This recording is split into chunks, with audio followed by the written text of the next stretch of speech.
Olá, meus queridos amigos, tudo bem? Então, estava com saudade já, né, da gente ter essa oportunidade de estar aí frente a frente, já que não pode ser presencial, mas ao menos por aqui, não é?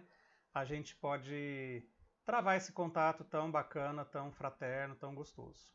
Então, hoje nós vamos começar uma série de 3 aulas, na verdade. Depois a gente vai ter uma live completando esse estudo, mas serão 3 aulas sobre a parábola das 10 virgens. E essa é uma parábola assim bastante conhecida e ela está classificada como uma parábola de vigilância e ela faz parte do sermão profético, por isso que a gente está estudando ela nessa sequência. E a gente teve assim aulas muito bem elaboradas, muito profundas a respeito do sermão profético. Então queria dar parabéns mesmo aqui para o Paulo, para a Michele, que foram aulas excelentes. Eles esmiuçaram e trouxeram realmente muita informação, muito conteúdo sobre esse sermão tão, né, às vezes misterioso de Jesus e que se tornou muito mais claro, compreensível para nós a partir desses estudos, tá? Então a gente vai fazer esse estudo da parábola das 10 virgens, começando hoje. Mas vamos fazer um pequeno momento de juntar os nossos pensamentos, nossos corações, né? Vamos fazer uma pequena prece para a gente dar início aí ao nosso estudo. Quero convidá-los para fecharem os olhos. E vamos agradecer ao Mestre Jesus, esse Mestre maior e incomparável das nossas vidas, por tudo aquilo que Ele nos deixou, pelos ensinamentos, por tudo aquilo que Ele fez e faz por todos nós. E que então seja um dos nossos objetivos na nossa vida seguir os seus ensinamentos, aprender e entender a profundidade dos seus ensinamentos, Mestre Jesus, para que, de posse de tudo isso, a gente possa honrar o nosso propósito de sermos chamados de teus discípulos. Que a tua paz, querido Jesus, possa permanecer junto dos nossos corações, agora e sempre que assim seja. Muito bom, legal, né? É importante a gente estabelecer essa conexão, acho tão valioso, né? Muito importante sempre. Então, essa parábola das 10 virgens, como disse para vocês, ela faz parte do sermão profético. Ela está ali naquele grupo das últimas parábolas, tá, desse sermão, e ela só está presente no Evangelho de Mateus. Então a gente não tem essa parábola nos outros evangelistas, apesar que a gente vai ver que existem algumas similitudes, né, melhor dizendo, em relação a alguns trechos de outras parábolas em outros evangelhos. Então, muitos estudiosos dos textos do Evangelho apontam para essa possibilidade de que realmente os redatores dos Evangelhos acabaram tendo fontes comuns em algum momento. E essas fontes foram, sabe, consultadas e aproveitadas na redação dos Evangelhos, porque a redação atual que a gente tem dos Evangelhos, como a gente já estudou, ela não era a redação primitiva que a gente tinha lá, né, nos primeiros escritos do evangelista Mateus. E isso foi ao longo, né, de gerações sendo redigidos, sabe, acomodados, formatados. E depois a gente teve lá, né, a escolha dos textos canônicos que fariam parte da Bíblia, né? Mas essa é uma outra história. Mas o fato é que então apenas Mateus narra essa parábola e ela é classificada como uma das parábolas de vigilância, porque ela repete, né, aquilo que a gente já viu nas parábolas que a Michele nos apresentou, que era a parábola da figueira e do bom servo e do mau servo, né, ou dos dois servos, em que Jesus propõe isso, né? Assim, meio que usando essas parábolas, essas 5 parábolas que a gente tem no final do sermão profético, como uma forma de ilustrar e de reforçar o ensinamento da vigilância. Porque mesmo lá nas palavras do texto do sermão profético, Jesus afirma que esse dia, né, o dia do fim dos tempos, o dia da vinda do Filho do Homem, que ninguém sabia, nem os anjos do céu, nem o filho, mas apenas o pai. Isso já foi discutido ali, né, pelos colegas e por todos nós ali nas aulas anteriores. Mas o fato é que então Jesus propõe isso. Como a gente não sabe em que tempo virá essa vinda, a gente só sabe que ela virá, não é verdade? Então que a gente precisa vigiar, estar vigiante, estar preparado para essa vinda. Né? A gente não pode ter uma improvisação, de querer fazer uma improvisação como está lá, né? Nos tempos de Noé, em que ninguém acreditava, eles comiam, bebiam, dançavam, se davam em casamento, como se a vida, como se ninguém estivesse pensando nessa chegada do dilúvio, né? No caso do Noé.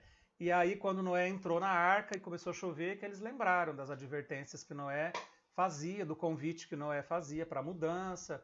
Então, a mesma coisa, né? Nessa etapa de transição, de fim de ciclo, fim de uma era, a gente também precisa estar vigilantes, tá? Então, essa parábola é uma parábola inserida dentro desse contexto. A gente não vai, né, colocar mais detalhes ainda a respeito do contexto da parábola, porque isso foi extremamente bem explicado nas aulas anteriores. Então, ela está dentro do sermão profético. A gente já estudou muito bem, né, o que é o sermão profético, quando Jesus fez esse sermão, em que contexto esse sermão foi proferido, para quem foi proferido e com que finalidade, enfim, tudo corretamente estudado já. Então a gente está lá no fim do sermão profético, esse é o contexto, né, em que Jesus narrou essa parábola, e ela é uma parábola de vigilância. Antes, logo no finzinho do capítulo 24 de Mateus, ele fala exatamente isso daí, olha, vigiai, porque não sabeis em qual dia vem o Senhor. Estejais preparados, porque na hora em que não pensais vem o Filho do Homem. Então, muito interessante, todas essas parábolas, como a gente vai ver, elas remetem a esse conhecimento, a esse conceito, melhor dizendo, de que a gente tinha que estar preparado. Então, estejam vigilantes, estejam preparados, porque a hora em que vocês não pensam que vai acontecer, o Filho do Homem virá. Então, vocês vão ver, né? Todas as parábolas, assim, ninguém pensa em que hora que o ladrão vai chegar, em que hora que o Senhor vai voltar, em que hora que o noivo vai aparecer, sabe? Não se sabe esse horário, não se pensava nisso.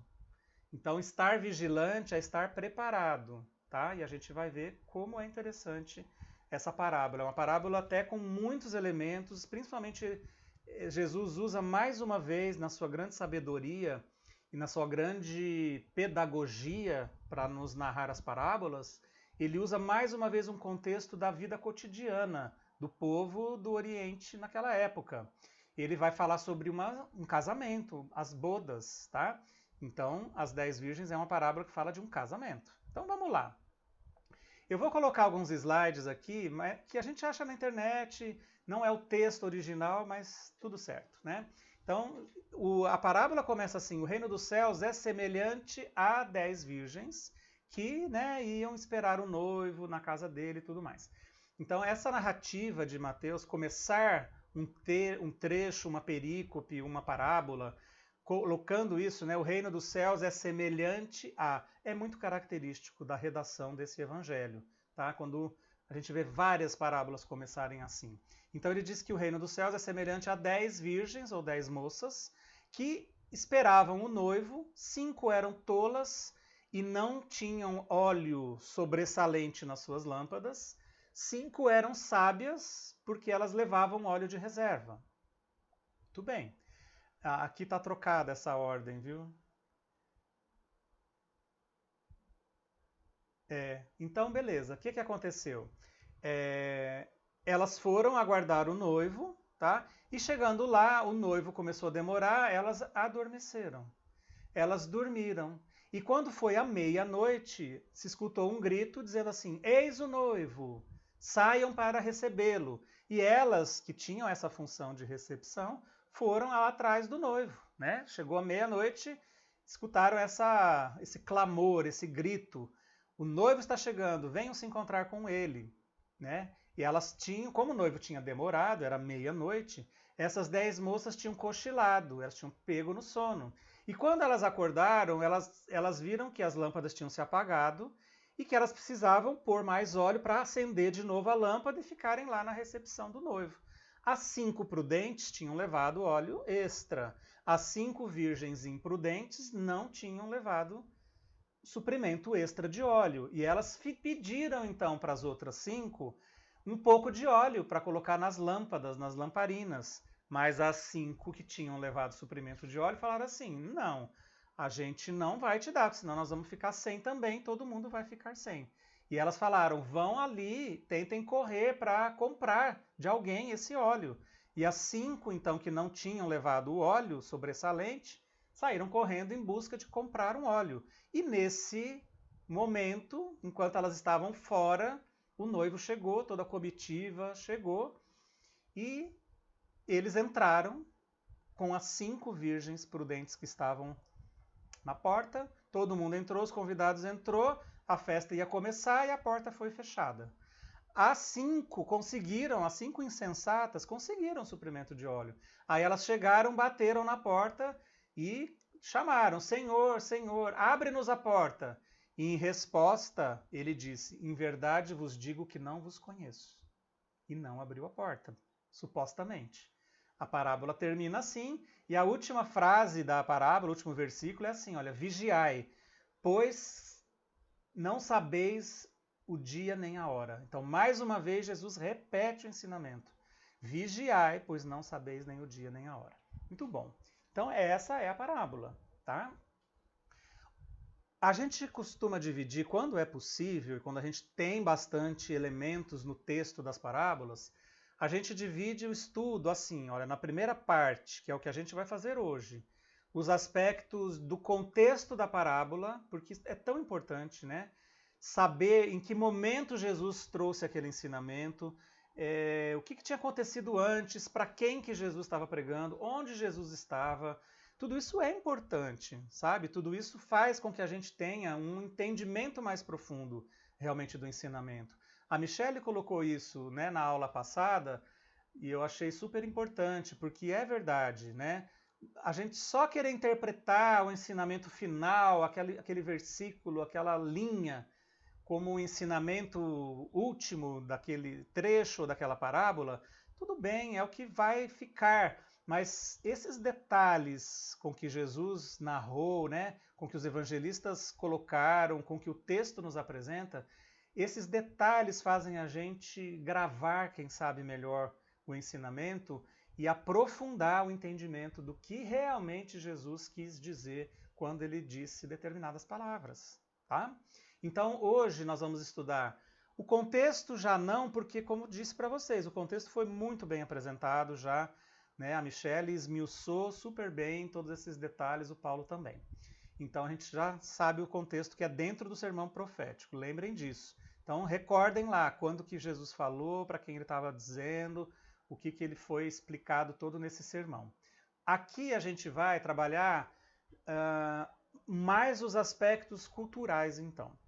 Como eu disse para vocês anteriormente, essa parábola ela faz parte de um grupo de 5 parábolas sucessivas que estão ali no finzinho do sermão profético, no Evangelho de Mateus, tá?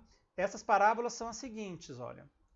As que a gente já viu, do dono da casa e do ladrão, né? Ou do pai de família e do ladrão, quer dizer, se o pai de família soubesse em que horas o ladrão vem, ele só vigiaria naquele horário, ele ficaria de plantão naquele horário, evitando que o ladrão entrasse. Mas como ele não sabe o horário que o ladrão viria, ele tem que estar vigilante a noite inteira para não deixar a casa ser assaltada, né?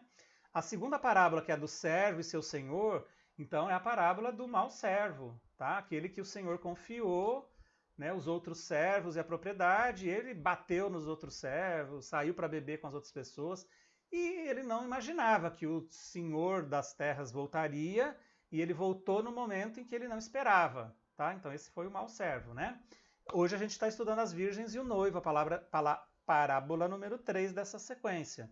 Ainda a gente vai estudar depois, nessa sequência, a parábola dos talentos, ou dos 3 servos e do senhor, lembra? O senhor de terras que saiu e deixou talentos para 3 servos. 5 talentos para um, 2 talentos para o outro e 1 talento para o terceiro. E a gente vai ver o que eles fizeram com os talentos, né? é uma parábola muito, muito interessante, que tem tudo a ver com a parábola que a gente está estudando, começando a estudar hoje, gente. Parábola dos talentos é assim. A das 10 virgens é estejam vigilantes, tá? Estejam vigilantes. E a parábola dos talentos é assim, o que a gente precisa fazer enquanto está vigilante? Porque estar vigilante, né? A Michelle nos apresentou isso muito bem na aula anterior. Estar vigilante não é ficar dentro de casa esperando as coisas acontecerem, ficar lá lendo, estudando a Bíblia, estudando o Espiritismo, sabe? Na verdade, enquanto você está vigilante, isso significa ação. E a última parábola, que é do julgamento pelo Filho do Homem, então aí a gente vai ver perfeitamente como será na vinda do Filho do Homem, tá? Nesse fim dos tempos, como será essa separação, essa classificação entre aqueles que herdarão, né, a terra e aqueles que irão para o ranger de dentes, né, sofrer e ranger de dentes. Então é muito interessante, porque sempre nas 5 parábolas se trata da vinda de um personagem. Então nessa parábola fala da chegada desse personagem. Ou é o ladrão, ou é o dono da casa, ou é o noivo, que é a nossa parábola de agora, ou é o senhor das terras na parábola dos talentos, ou é a vinda do Filho do Homem no fim dos tempos, tá? Então, o texto delas fala exatamente isso. É toda a fundamentação dessa vinda desse personagem que vem, ele vai chegar, mas ele tarda para chegar. Ou melhor dizendo, a gente não sabe quando ele vai chegar. Todas as 5 parábolas relatam a mesma coisa, tá? É a vinda de alguém que é importante, que vai fazer a diferença na história, mas ninguém sabe qual é o momento, e a história gira em torno dessa imprevisibilidade da chegada. Eu disse para vocês que essa parábola só estava no Evangelho de Mateus, e é verdade, mas ela tem uma semelhança, principalmente na parte final, com uma parábola muito conhecida do Evangelho de Lucas, que é a parábola da porta estreita. Lembram? Jesus falava assim, olha, né, evitai passar pela porta larga, né, vamos buscar a porta estreita, que é a que conduz à salvação. Então, a parte final da parábola das virgens, das 10 virgens, é muito semelhante, porque diz assim, olha, quando o pai de família se levantar e cerrar a porta, isso está em Lucas, e começardes de fora a bater na porta, dizendo, Senhor, Senhor, abre-nos. E respondendo ele vos disser, não sei de onde vós sois. Ou não vos conheço, né? Não lembra muito a parte final da parábola das 10 virgens? Então, né, muitos autores levantam, inclusive, essas possibilidades de que os escritores, os redatores dos evangelhos tinham fontes comuns, né? Uma famosa fonte Q, uma fonte que trazia alguns ensinamentos que foram aproveitados em mais de um evangelho de forma semelhante nas redações finais que foram efetuadas, tá? E até mesmo no Evangelho de Mateus, a gente ainda tem um outro, né, trecho em que Mateus diz assim, muitos me dirão, Jesus falando, né? Muitos me dirão naquele dia, Senhor, Senhor, não foi em teu nome que profetizamos, em teu nome que expulsamos demônios, e em teu nome que fizemos muitos milagres? Então eu lhes declararei, nunca vos conheci. Também lembra bastante as frases, né? Esse clamor, Senhor, Senhor, parece que era muito comum naquela época, é muito comum na redação do Evangelho de Mateus, mas Lucas também, não é? As pessoas repetiam 2 vezes essa palavra, ó Senhor, Senhor, né? Nem todo aquele que diz Senhor, Senhor entrará no reino dos céus, lembram? Mas as prostitutas e os publicanos estão mais perto da salvação. E aí então, ele fala, olha, não vos conheci. Lá na porta estreita está lá, olha, não sei de onde vós sois. E na parábola das 10 virgens a mesma coisa, não vos conheço. Então, são todas, né, passagens muito semelhantes, que é uma característica aí para a gente entender depois na simbologia, o que essas palavras vão querer nos dizer, tá?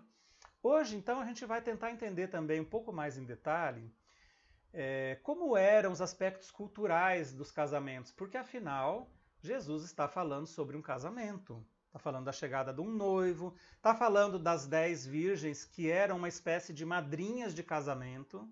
Então, a história gira em torno desse casamento, dessas bodas. Então, vamos entender como que eram as bodas e os casamentos na época de Jesus no Oriente Médio, naquela região. Muito diferentes, claro, do que é a nossa tradição cultural, tá? A idade para o casamento era muito precoce. Então as meninas, a partir de 12 anos, já estavam prontas para o processo de casamento, que a gente vai ver que era em 3 etapas. E os moços com 12, 18, 20 anos. Então, muito jovens, né? Realmente muito jovens. Eu penso que isso se manteve culturalmente em muitos lugares do mundo e foi mudar relativamente recente aqui na nossa sociedade ocidental, né? Então, hoje, imagina, não se casa com 12 anos. Imagina, né? As mulheres, principalmente, por conta de todo esse movimento de estudar, de trabalhar, de ter sua independência financeira e profissional, elas estão cada vez optando por casar mais tarde. E os homens também, né? De ter uma vida estruturada, uma vida financeira, uma maturidade diferente, tá? Mas eu me lembro, né? A minha avó paterna, ela teve muitos filhos, acho que 7 filhos, né?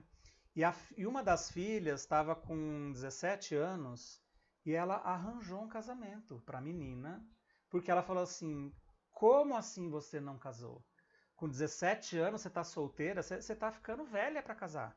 E era assim que era enxergada essas histórias, né? Então ela arrumou um casamento, e um casamento lá bem complicado, que, né, se fosse num tempo mais atual, talvez tivessem se separado, porque foi um casamento muito turbulento, mas naquela época dificilmente se separava, mas eu me lembro muito disso, né, desses relatos da família, em que a minha avó arranjou um casamento, sabe, a minha tia nem conhecia direito o futuro marido, mas enfim, e assim eram, viu, os arranjos de casamento naquela época. Não era assim, sabe, eu saí para dar uma paquerada, achei uma pessoa legal, vou dar uma paquerada ali, depois vou trocar um celular, né, vou entrar na rede social, nananã, vou conhecer, e aí a gente começa um flerte. Nada disso, os casamentos eram arranjados, a grande, esmagadora maioria. Era um contrato, era um negócio, tá? Então o casamento típico daquela região naquela época era um casamento em 3 etapas, em 3 atos. O primeiro ato era uma promessa de casamento que as famílias faziam uma para a outra. Então era, como falei, um contrato, certo? Você estabelecia um contrato, que poderia ser inclusive um papel mesmo, chancelado ali, né, com testemunhas e tudo mais. E obviamente que existia um pagamento de um dote da família do noivo para o pai da noiva.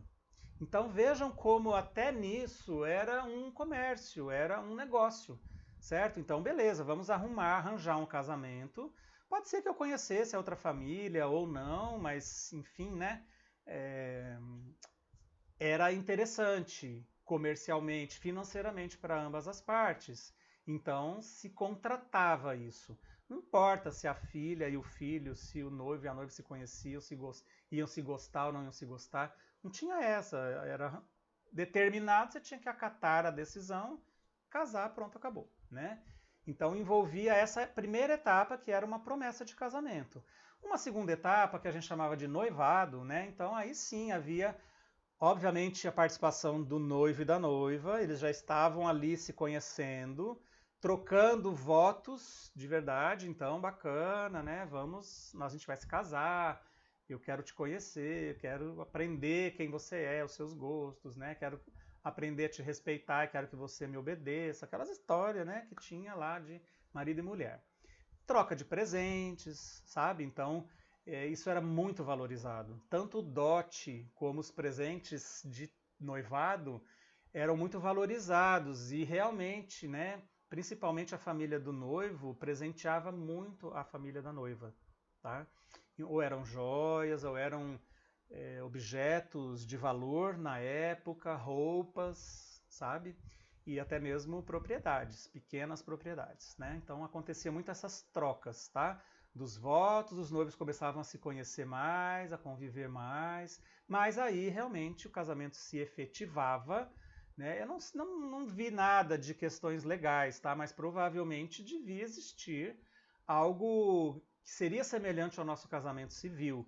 Não vi, todo o material que eu li falando sobre isso, não vi esse tipo de detalhe, se havia uma cerimônia de assinar formalmente papéis. Acredito que sim, tá? Em algum nível, ou por uma autoridade religiosa em si, mas não vi esse relato, não sei informar isso para vocês. Mas aí acontecia então as festas, a festa nupcial, o banquete de casamento. Normalmente essa festa, ela acontecia em vários dias, então era um hábito da região. As festas aconteciam em mais de um dia. Se era uma família abastada ou famílias abastadas, costumavam durar até uma semana as festas de casamento, tá? E elas aconteciam principalmente à noite, ok? Porque durante o dia as pessoas trabalhavam, tinham suas rotinas, tinham que seu ganha-pão, as pessoas não poderiam simplesmente abandonar tudo e ficar festando uma semana, né? Porque o meu primo foi casar. Mas às noites sim, né? Então, por exemplo, hoje é segunda-feira, hoje começou a festa do casamento, foi a cerimônia principal ali, o jantar principal. Mas amanhã a festa continua, e quarta-feira vai ter dança no meio da rua, e aí vai, sabe, vai ter comilança, e as pessoas iam, né? Vocês lembram das bodas de Caná? Né, que foi o primeiro, né, a primeira aparição pública de Jesus, né, como desempenhando uma missão realmente ali do Messias, né? Ele fez a multiplicação lá, a suposta multiplicação de água em vinho, ou a real multiplicação, isso é tão debatido até hoje, né? Esse milagre de Jesus ter transformado água em vinho, mas claramente a gente vê ali que Jesus não conhecia os noivos. Provavelmente Maria, mãe de Jesus, era a convidada conhecida das famílias que estavam se casando, mas o convite era estendido aos familiares principais, né, aos familiares diretos do convidado, tá? Então tá, se eu vou convidar o meu primo para o meu casamento, então os filhos dele estão convidados automaticamente, é implícito esse convite. Na época era assim.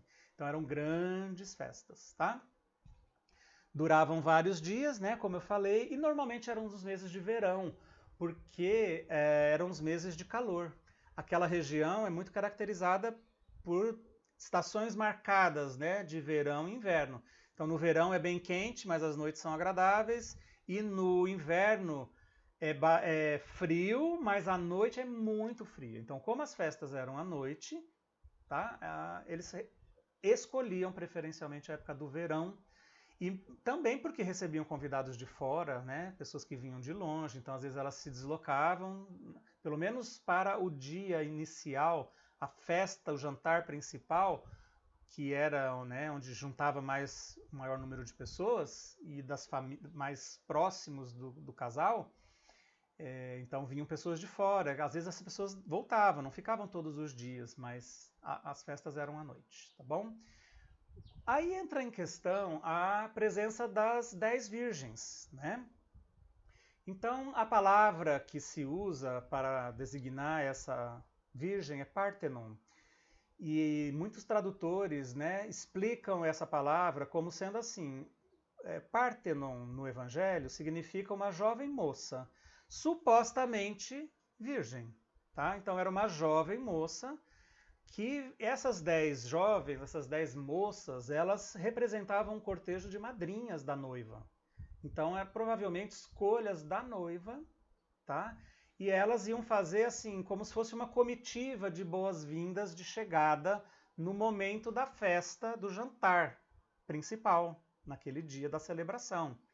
Por isso que o texto do Evangelho diz que elas foram esperar o noivo. Então, o hábito daquelas festas, das celebrações, era o seguinte: no dia da festa principal, do primeiro dia da celebração nupcial, o noivo ia buscar a noiva na casa dos pais dela. Enquanto isso, a comitiva, né, as 10 madrinhas, iam para a casa do noivo. E elas ficavam na porta da casa do noivo esperando o noivo e a noiva chegarem junto com a comitiva de convidados. Então, esse é o lance todo que é descrito nessa parábola. Olha que interessante. Um hábito cultural da época perfeitamente entendido por todo mundo que estava escutando a história que Jesus estava narrando. Jesus não estava falando de um episódio totalmente inusitado e diferente da vida do dia a dia daquelas pessoas. Todo mundo já tinha visto os casamentos que eram assim, que as 10 moças ficavam lá, as madrinhas da noiva ficavam na porta da casa do pai do noivo, de recepcionista, esperando, né, para receberem a comitiva dos noivos, tá? Mas então é isso. Quando o noivo ia, no comecinho da noite, buscar a noiva para o jantar, ele descia, entrava na casa da noiva. Provavelmente ali, dizem alguns autores, era feita uma pequena ceia, sabe? Um pãozinho com alguma coisinha bem leve, só uma ceia suave, inicial, por parte, que era oferecida pelos pais da noiva, né? Um vinho, alguma coisa ali, bem suave, bem simples, tá? Ficavam um tempo ali, certo? Ou conversando, pode ser que tivessem outras pessoas da família lá dentro também, bacana. Terminada essa ceia pequena, o noivo e a noiva saíam da casa dela, subiam no lombo de animais, cavalos ou enfim, burros, né? Na época era muito comum, e jumentinhos, né? E iam numa espécie de cortejo ou procissão pelas ruas da cidade, que obviamente era uma pequena vila. Né? A gente não tinha grandes cidades naquela época, era Jerusalém, Jericó, sabe? O restante era tudo pequenas vilas, essa era a realidade da maioria das cidadezinhas ali da Palestina, né? Então, por que esse cortejo andava pela rua? Porque todo mundo ficava sabendo, ouvia, que era um cortejo de casamento. Então, lógico, né? Se você assumir um compromisso, como a vila era pequena, pode ser que todo mundo já estivesse sabendo, mas o fato de ter aquele cortejo, aquela procissão na rua, com as tochas, né? Porque não tinha iluminação elétrica nas cidades, nem nas vias públicas, nem dentro de casa. Então, era um sinal, era uma manifestação, era uma prova do casamento, tá? Não tinha internet, não tinha como gravar um vídeo ali, sabe? Postar na rede social para todo mundo ver. Não, se você queria ver, você tinha que ir lá fora ver o cortejo, certo? E esse cortejo ia passando bem devagar e por todas as ruas possíveis da cidadezinha, da vila, para mostrar, era um hábito de demonstração de que aquele casamento estava se efetivando. E, além de tudo, quem eram os convidados diretos dessa festa poderiam entrar no cortejo e seguir o cortejo até a casa do noivo. Esse era o hábito. Então, eu podia ir direto para a casa do noivo, se eu fosse alguém bem próximo, né? Poderia já estar lá esperando esse cortejo. Ou se eu sou um convidado, então, beleza, o cortejo está passando, eu entro no cortejo e continuo lá na procissão até chegar lá na casa do noivo, tá? Então, às vezes, esse trajeto poderia demorar um pouco, né? Poderia demorar um pouco. Somente as moças solteiras eram admitidas como madrinhas, como eu falei, elas eram escolhidas pela noiva. Amigas da noiva, parentes da noiva, enfim, mas moças solteiras, jovens, supostamente virgens. Eu penso aqui que quando no trecho do Evangelho se fala, né, moças, jovens, solteiras, virgens, não tem uma conotação, sabe, em relação à prévia relação sexual que essas moças poderiam ter tido. Ainda que todos os costumes eram tão rígidos, né, na época, mas não vejo que isso tinha essa conotação de pureza, sabe? Que necessariamente depois a gente absorveu tanto na teologia católica, né, que instituiu realmente a questão do sexo como algo sujo, como algo pecaminoso. Adão e Eva pecaram, né? E o pecado foi um pecado sexual. Então a gente herdou essa mácula original, esse pecado original que tinha que ser purificado. Isso tudo foi assim muito construído, muito alimentado, muito incutido dentro das nossas mentes, encarnações, encarnações, encarnações. E a gente ainda talvez carregue, né, em algum viés de enxergar realmente a sexualidade como algo de valor duvidoso, algo de, sabe, que nos torna pecadores. Quando na verdade né? O sexo foi criado por Deus.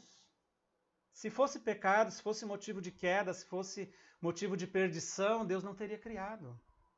Né? Então nada é o pecado em si, mas como você aborda. Eu gosto muito, particularmente, da visão de sexualidade de André Luiz. Né? O espírito André Luiz trouxe uma visão tão bacana sobre sexualidade, porque ele desvincula totalmente essa concepção, sabe, de sexo como pecado. Ele mostra a evolução do instinto sexual no decorrer do processo evolutivo do espírito e até chegar nos estágios de espíritos puros. Então, só a gente lê lá em Evolução em Dois Mundos, estudo maravilhoso que o André Luiz faz sobre instinto sexual, a gente vai entender que concepção bacana a doutrina espírita tem, muito mais ampla, muito mais moderna, muito mais libertadora da sexualidade, mas só colocando esse parêntese aí em relação à palavra das virgens, né? A gente vai ver, né, na aula seguinte, onde a gente vai estudar os aspectos simbólicos, hoje são apenas os aspectos culturais. Mas quando a gente for estudar os aspectos simbólicos, a gente vai ver assim, bom, por que Jesus falou em 10 virgens? Por que ele não falou em 12, em 8, em 20 madrinhas? Por que esse número 10, que em algumas vezes se repete ao longo do Evangelho, até do Velho Testamento, né? Eram 10 mandamentos, os 10 leprosos que Jesus curou e apenas um voltou, né? As 10 virgens, os 10.000 talentos, que se você ficar devendo 10.000 talentos, sabe? Então esse número 10, ele tem uma representação simbólica que a gente vai estudar também. Muito bom. O que aconteceu, então? Qual era o papel, né? Qual era a função, o propósito dessas 10 madrinhas? Elas ficavam, enquanto o noivo tinha ido buscar a noiva na casa dos pais, ela ficava na porta da casa do noivo.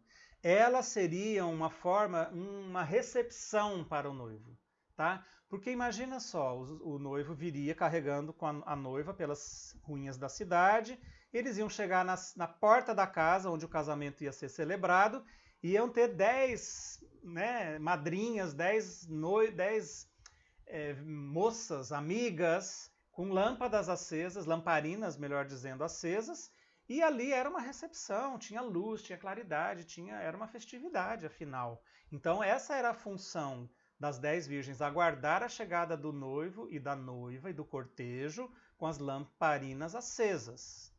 Tá? Quando chegava todo mundo, a porta abria, todo mundo entrava, fechou a porta, começa a festa lá dentro. Certo? Esse era o ponto, né? Da função das 10 madrinhas, das 10 virgens. Essa é uma lamparina, típica provavelmente daquela região, obviamente de barro, de cerâmica, né? A gente não tinha nada muito elaborado com metal, com vidro, aço inox ou coisas do tipo, tá? Era normalmente barro e dentro desses vasilhames se colocava óleo, tá? Um líquido inflamável que gerava fogo e um pavio e um pano dobrado ali dentro, tá? Um fio torcido, um pano torcido, tá? Esse pano era embebido nesse óleo, quando você ateava fogo, aquilo pegava fogo e virava uma lamparina. Lembro para vocês de novo, não existia energia elétrica nessa época, então as cidades eram escuras, as casas anoiteciam, ou eram iluminadas por tochas, né? Tochas mesmo, aquele pedaço de madeira com pano embebido e óleo, líquido inflamável, e porque senão não tinha como, né, se locomover no escuro e etc. Então essas lamparinas eram acessórios da vida diária das pessoas, tá?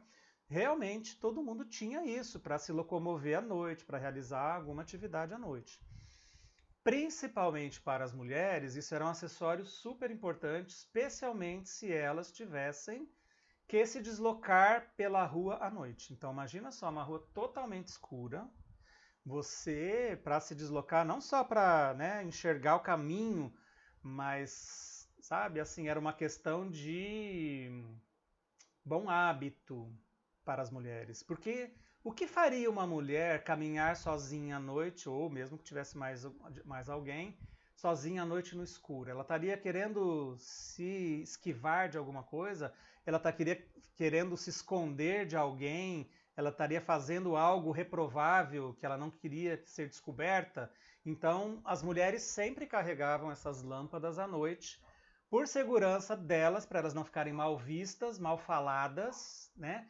Porque era isso, essa. Então, que faria uma mulher se deslocar à noite sozinha ou acompanhada sem uma iluminação? Então elas levavam, na verdade, olha, os autores falam isso, elas levavam a lamparina aqui na frente do rosto, para iluminar o rosto, para que elas pudessem ser enxergadas, identificadas, elas para comprovar dizendo assim, ó, não tenho nada a esconder. Não era para iluminar o chão, elas não colocavam para baixo, elas colocavam aqui, ó, altas, tá? Na frente mais ou menos do rosto, para que essa identificação não ficasse com nenhuma possível dúvida, tá bom? Essa é uma imagem interessante, né? Um desenho, mas que mostra mais uma vez, dê uma olhadinha, né? As mulheres alimentando o reservatório de óleo das suas lamparinas.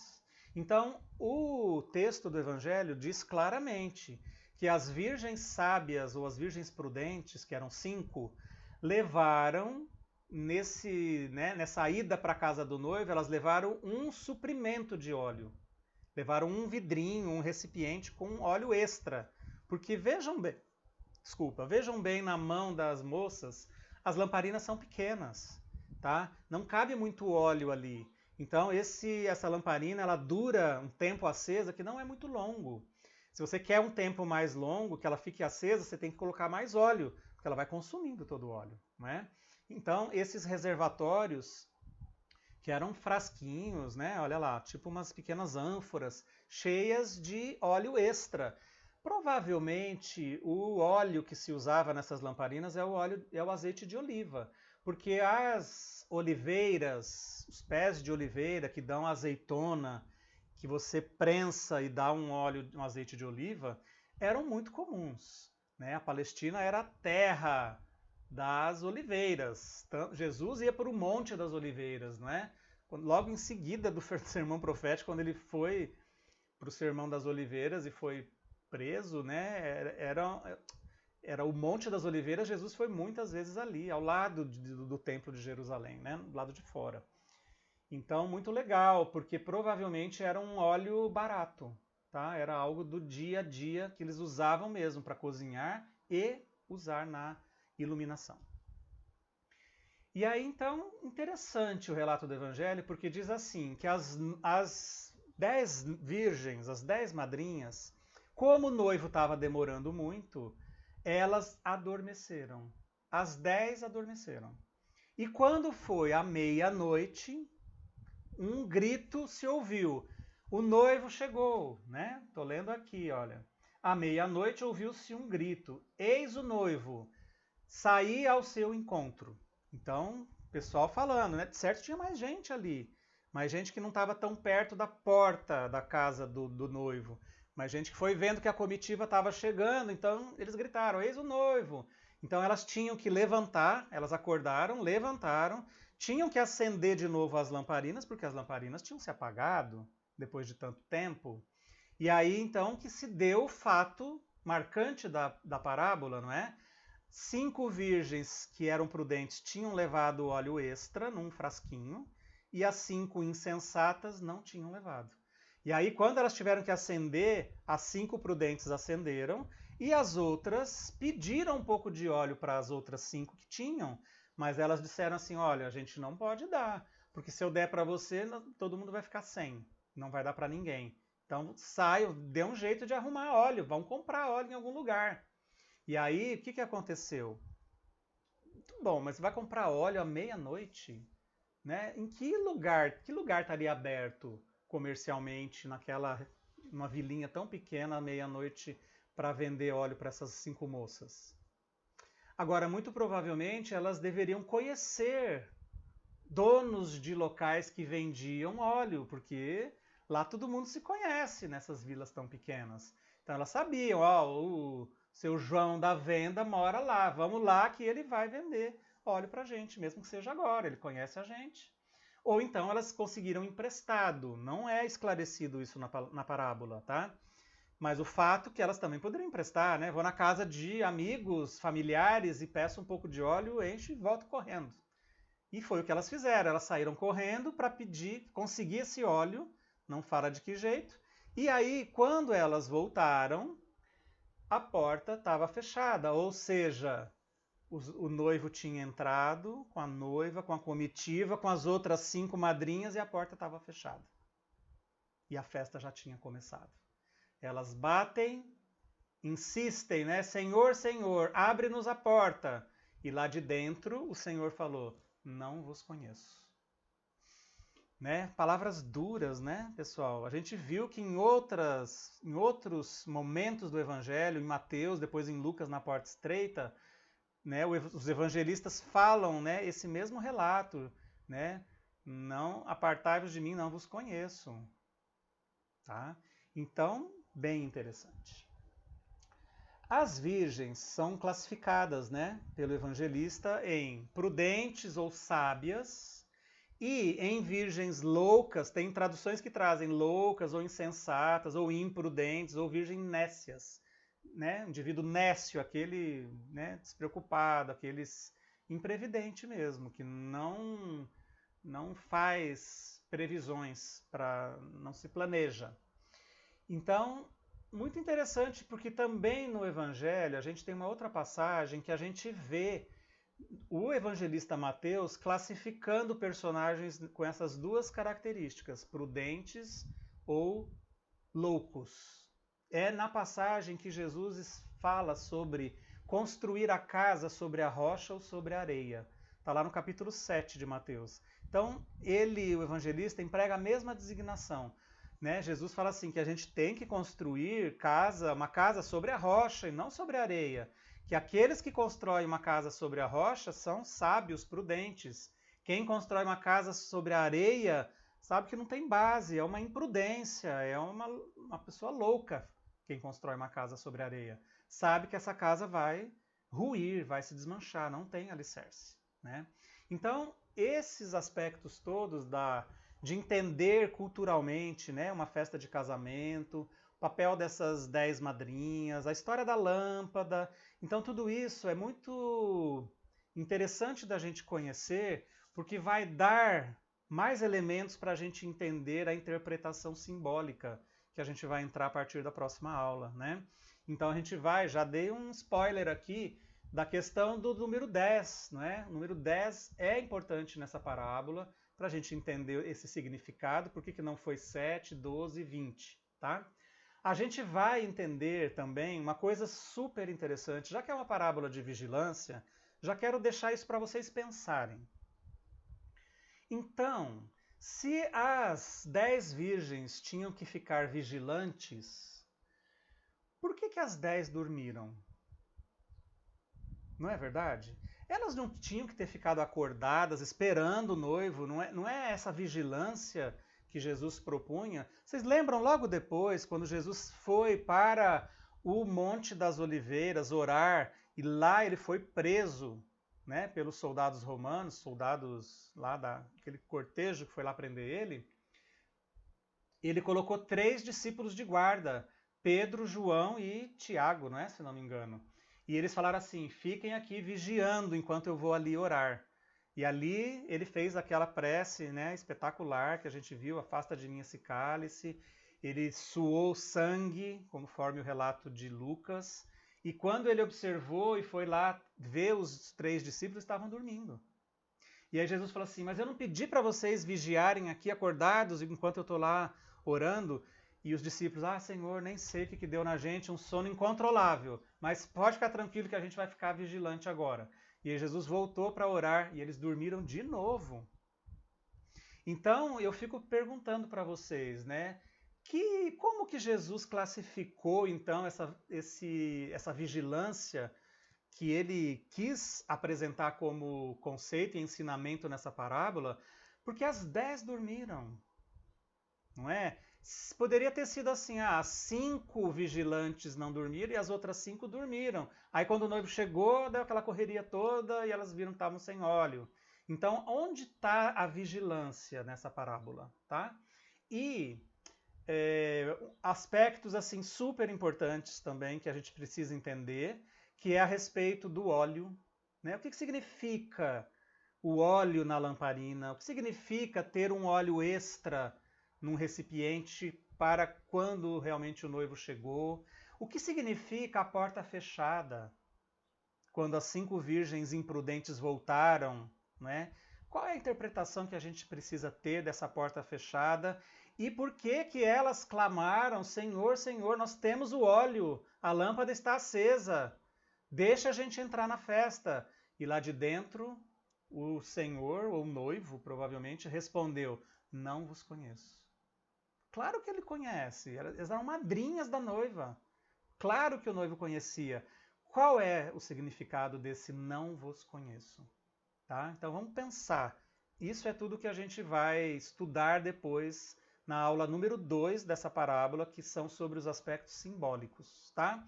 A gente vai ter uma terceira aula, onde a gente vai estudar então toda a contribuição espírita, a visão espírita dessa parábola, que é espetacular. A gente tem muitos autores comentando, né? E dá para a gente fazer sabe, nossa, o Espiritismo vai trazer uma visão tão ampla sobre isso, né, em termos evolutivos, em termos desse momento evolutivo de fim de ciclo planetário que a gente está vivendo, fase de transição, mundo de regeneração. A gente vai falar sobre tudo isso na terceira aula. E aí a gente finaliza depois, no começo de setembro, 3 de setembro, com uma live numa quinta-feira, em que aí a gente pode, né, arrematar tudo, abrir para perguntas e etc. Tá? Eu digo ainda, só para a gente encerrar, quem quiser fazer perguntas a respeito desse assunto de hoje, né, dos aspectos culturais da Parábolas das Três Virgens, podem mandar no grupo, gente, pelo WhatsApp, tá? Dentro do possível eu também respondo. Não precisa esperar só no dia da live. No dia da live a gente, né, junta tudo o que aconteceu aí nesses 3 estudos, tá bom? Mas se tiverem dúvidas, vocês podem, né, a Denise vai postar essa aula. E aí, assistindo a aula e tenham dúvidas, vocês podem mandar dúvidas no grupo do WhatsApp que a gente vai buscar responder também. Combinado?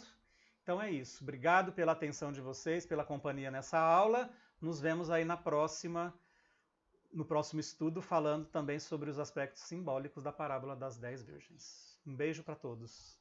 Até mais.